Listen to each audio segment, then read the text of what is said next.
And I'll tell you how I got my first gig. Had nothing to do with auditioning. This is your first TV gig? Yeah. Okay. This is how I got my first chance to audition without even having any reps. Hi, I'm Alex DeLerma, and this is the Cinema Gym. If these videos are helping you and you want to see some more, please like, subscribe, comment. Let's keep this thing going. I wanted you for this topic because you're an actor. I thought this is perfect because Majed, I feel like you will try almost anything. And the topic,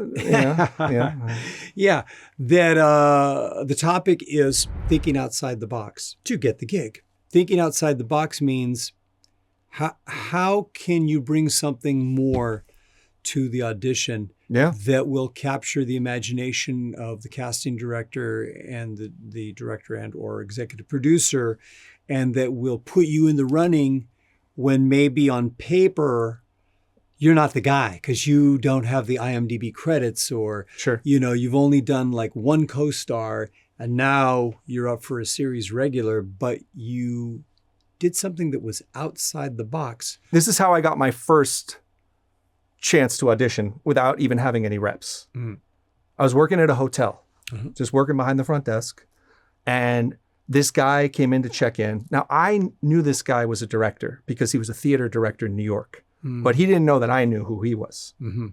So I just, every day I was nice to him. Just every day, hey, how you doing? I'm not going to say the guy's name, but just we'll call him Dennis. Hey, Dennis, how are you doing? How's the wife? How's the kids? Everything like that. One day, Dennis comes in. He's so distraught. He comes to the front desk, and I was like, Dennis, you okay? And he goes, man, I have to go shoot this thing with Halle Berry, and my wife's coming in from New York. I got nothing for her. I don't have like a piece of bread in the fridge. Nothing. Like she's gonna show up to the hotel room empty-handed. I feel so bad. I stored this little nugget, right? I knew she was coming the next day. I went early to my shift. I went down to Whole Foods. I paid with my own money. I bought a bottle of wine and a little charcuterie plate thing. And I left it in his room, my pocket, my own money. Left it in his room, and I slipped my business card with my headshot. That you're all an that actor. information on there. Wow. The next day, this guy comes up to me, Dennis, and he's just like, Majed, I couldn't believe it. He's like, you saved my marriage, you saved my life. I mean, he's being dramatic, but he was like, that was the kindest thing. And he was like, I remember you from that audition, that callback or whatever it was. Maybe it was Boardwalk Empire. I can't remember. You had auditioned for him? He was like, I remember you. You were good. Yeah, we didn't have something to fit you there. And who's your agent? He was like, you got to send me all your stuff. I'm going to send it right now. I'm working with CBS. I'm going to send it over to CBS. Wow. I said, sure, no problem. I'll let my agent know. I don't have an agent.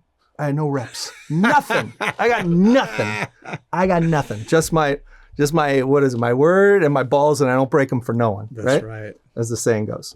So I just got on a cold call. I called all these agents. I called all these managers, and I said, listen, I know you don't know me. I don't know you. You can talk to some of these casting directors in New York. They'll vouch for me. I have an audition coming up, and they're asking to, for my agent to send them my materials. Do you want to be that guy? And finally, one guy was smart enough. He got on the call, and he was like, "Yeah, let's do it. Let's try this out. We'll put you in our pocket. For 6 months." I got the audition. I took it even another step. I found out where the casting assistant for the who was going to be for the audition that I was going to. That she was doing one of those pay to play things. You remember those pay to play? You paid $50. I forget what they were called, Actors Connection, something like that. I went and auditioned in front of her. She was like, oh, it's so funny. Dennis, we got your information from him, this director guy.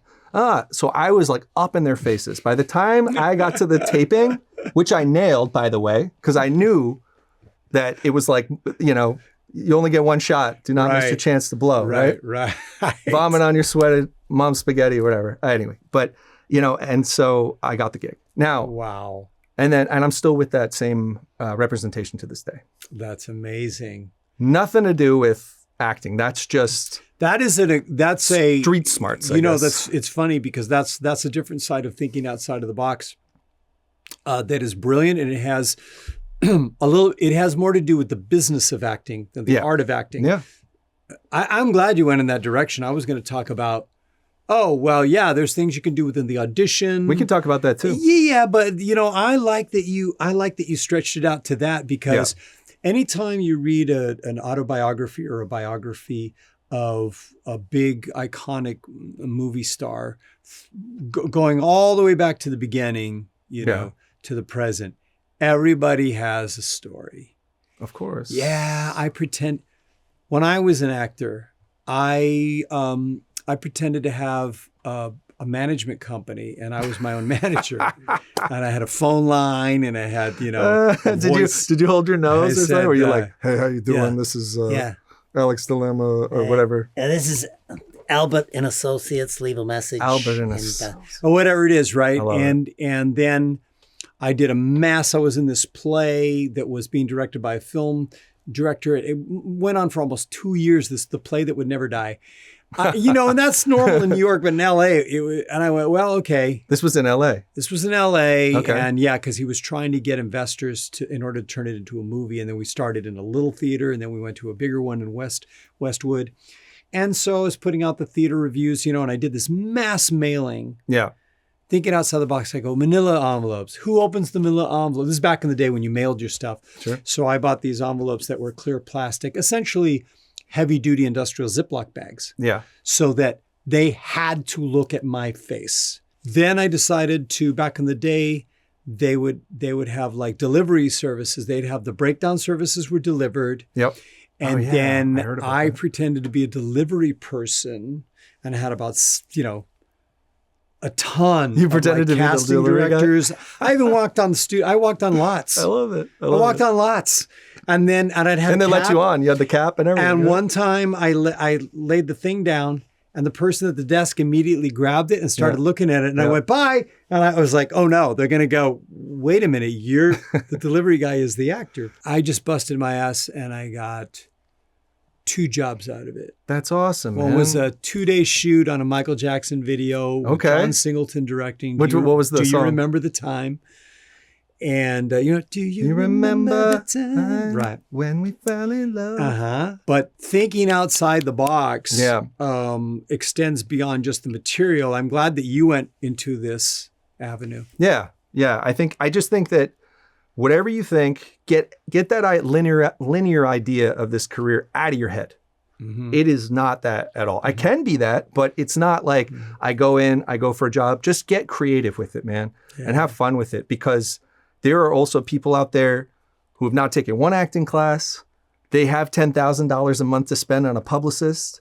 They're getting their name in Deadline articles. They're getting bigger agents, and they're jumping over you. Now, they might suck when they finally get there because they'll realize that they have no talent. Mm-hmm. But don't you want to be the other guy? Don't you want to be the guy who has all that stuff and then also has all the talent? When I decided to transition out of acting, when I knew, oh, no, I'm enjoying directing and writing and teaching film studies at UCL Extension and creating the cinema gym, I still had my toe in the water with acting. And I went kamikaze.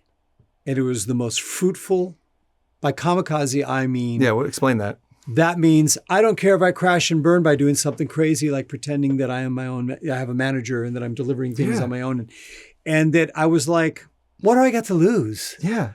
I'm pretty much done, but I'm just going to prove a point. Yep. And I respectfully crashed some auditions back in the day when you could, but did it in a way like, oh, I didn't know. I thought this was, it's McDonald's.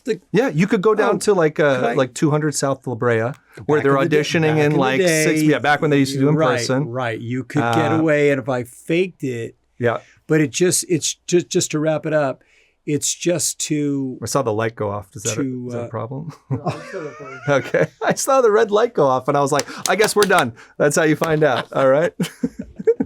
If you're interested in classes, seminars, or private coaching, you can visit the website. Hope to see you in the gym soon. TheCinemaGym.com for virtual one-on-one coaching for camera.